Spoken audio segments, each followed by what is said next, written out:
ఒక్కసారి చూస్తున్నా ఏంటిలా పైన లేని వెన్నెలంతా నేల మీదకొచ్చినట్టు నువ్వుంటే చూడవా మంచువాన నన్ను ముంచనంట వాన విల్లు మీద ఇల్లు కట్టినెవ్వరంట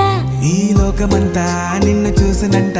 ఏ దిష్టి నిన్ను తాకకుండా ఇంటిలోన దాచుకుంటా రంగు రంగు తారలన్నీ తొంగి తొంగి ఒక్కసారి చూస్తున్నా ఏంటిలా ఆ పైన లేని వెన్నెల